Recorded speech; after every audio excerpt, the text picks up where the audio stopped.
Yes. Right now we're going to finish. We're going to finish this unit, at least my notes for the unit on absolutism, beginning by talking about the reign of Charles II. And so let's pull that up, shall we? Nope, nope, nope, nope. Yes. So remember, Charles I came in. Let's see. The Stuarts are James first, Charles first, and then Charles I is beheaded, and then England is ruled for 11 years by this guy Oliver Cromwell, the original NFG, no fun guy. Oliver Cromwell was a Puritan, and he took his Puritanism quite seriously. At the end of class, you guys would probably kind of I'm be so glad the lecture's over. But Oliver Cromwell, he did away with all the fun things, and don't go home and say, "Mom, Miss Horton says that drinking and gambling are fun."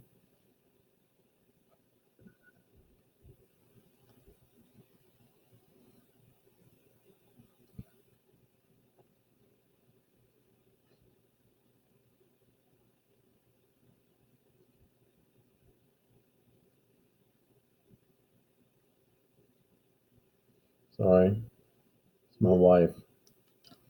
Anyway, don't go home and say, "Mom, Miss Horton thinks drinking, gambling, cavorting is fun."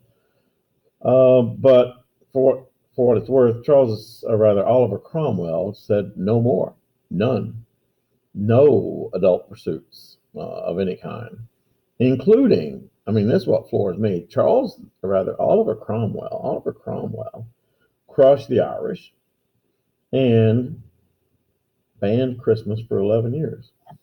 He banned Christmas because then, as now, Christmas was one of the biggest celebrations of the year, feast days, and he banned it. And he also took the crown jewels that the monarch's supposed to wear out of where they were held in safekeeping, had them cut and then sold. Um, yeah. Then he dies. And by the time he was dead, trust me, the people of England were quite tired of Oliver Cromwell. He really was a fun cruncher. So, look, this thing right here about the landmine where it says, yeah, you don't have to worry about that. In the good old days, when I taught World Civ and I got to do whatever I wanted to and teach World Civ, I would have my World Civ students. You see that there where it says, "Hi there, I'm a landmine." I would have my World Civ students. I would plant surprise assignments in their study guides, and it's like I call them landmines. Why? Because during the course of covering this unit, we would be going through the study guide, and hidden within the study guide would be these assignments. And if the students did the assignment, they got 50 points. If they didn't do the assignment, they got 0 points. And there was no, "Oh, I didn't do it, I forgot to do it, I was late doing it," and all this kind of stuff. But let's look at the question. 500-word essay describing exactly what the Restoration was and why Charles II was called the Merry Monarch. Well, the Restoration was after Oliver Cromwell died. The people of England were very tired of this whole Puritan bit, and they said, "Why don't we get back to normal?" And so part of getting back to normal was, let's bring the king back. So the leaders of Parliament went to France, Paris, where Charles II was kind of hanging out, and said, "Hey, Charles, things didn't go well between us and your dad. Some words said, some, people were angry. Maybe they were wrong. Maybe we were wrong. How about we just forget that whole business where we cut your dad's head off, huh? Just Let's blow that off. And how would you like to be king again? Charles II, who wasn't doing anything else at the time, number one was, he said, wow, getting to be king, that'd be pretty cool. But you have to remember at the same time, the people who were offering him the job were the same people that cut his father's head off. And so, he probably went, well,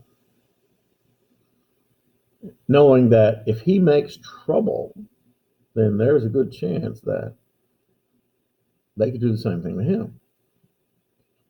So he did think about it for a while, and then he accepted. And this is called the Restoration. Now, here's the thing. When Charles II came into power, he was really kind of wary of making waves, bucking Parliament, because the last king who bucked Parliament is dead. They cut his head off. He knows that all too well. And so, but he's still king. That means that if he wants to, he can do whatever he wants, as long as he doesn't buck Parliament. And so he did. He partied. Yeah. Charles II was referred to as the Merry Monarch because he reversed all those things that Cromwell had done, the closing the bars, closing the taverns, closing the theaters. And yes, he brought back bear baiting and pit fighting and horse racing and all those other things, and the gambling. And because of that, England became known as Merry Old England because they did some serious drinking and partying when Charles II was restored. And yes, he brought back Christmas. And yes, he began accumulating crown jewels again. And I've seen the crown jewels. They're in the Tower of London, which is right next to the Thames River. It's a pretty interesting exhibit. I'll have to put a couple of them up there for you. But anyway, so if I can move one up.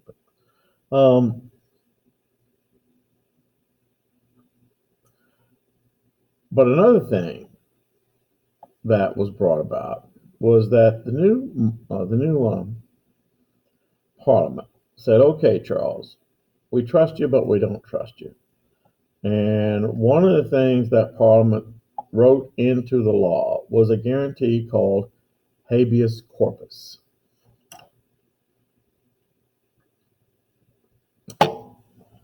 Habeas corpus is a fundamental, it is, in fact, habeas corpus is the fundamental civil right. Now, before you stand up and say, oh, civil rights, that's like what Martin Luther King and African American people were marching for during the 60s. No, civil rights, I hate that like. Civil rights are the rights that all people should possess.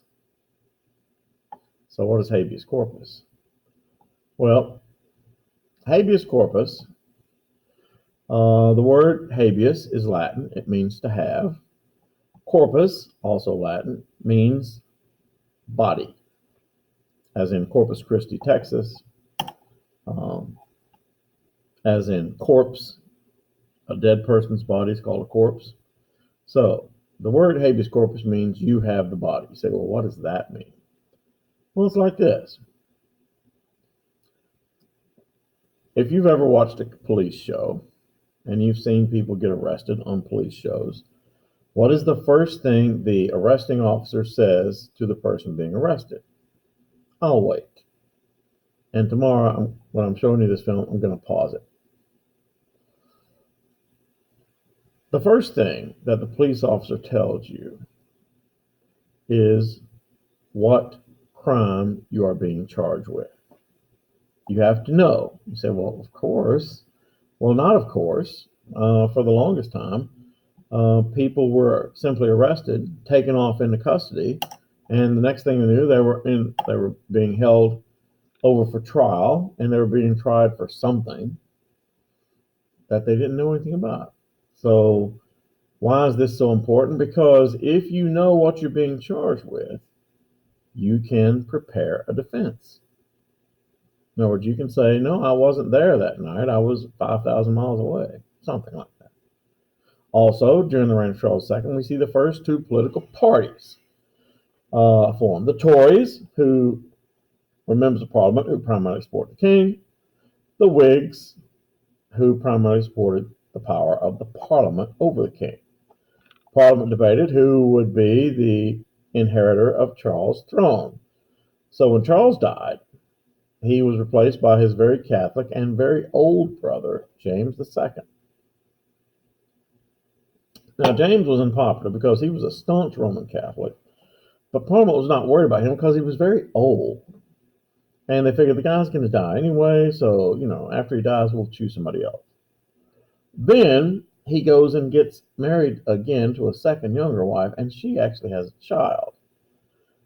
That was a problem because that child is now the next King of England. And Parliament says, we are not having a Catholic King of England, not a young one. And so what they did, 7 members of Parliament invited James' oldest daughter, Mary, and her Protestant husband, William of Orange of the Netherlands, to become the new monarchs.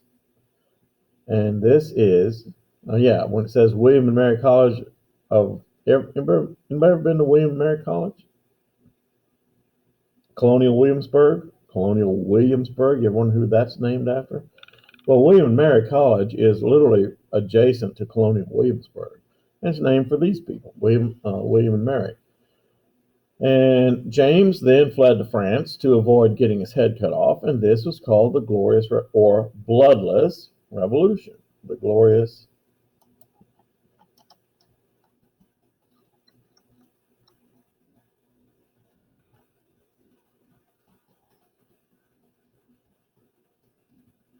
Revolution.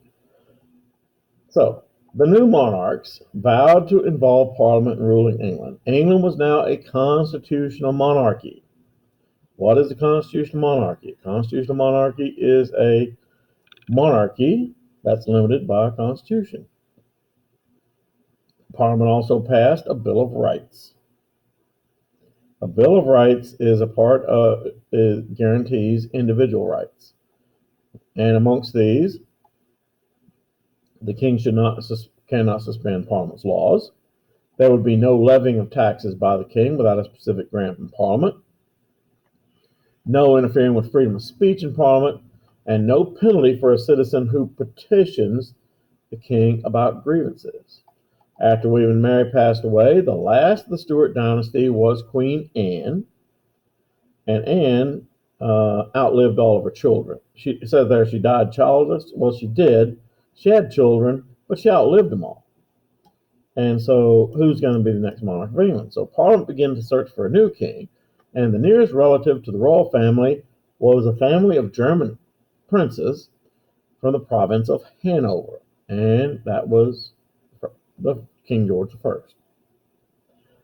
George I spoke no English, and actually, he said, okay, I'll be king, that's cool, but as soon as he got his crown, he spent the majority of the time back in Germany and understood nothing about Parliament. Didn't want to understand. So Parliament, in order to rule while he was gone, set up what a group of advisors called the Privy Council or Cabinet, and the chief of those advisors was called the Chief Minister or the Prime Minister.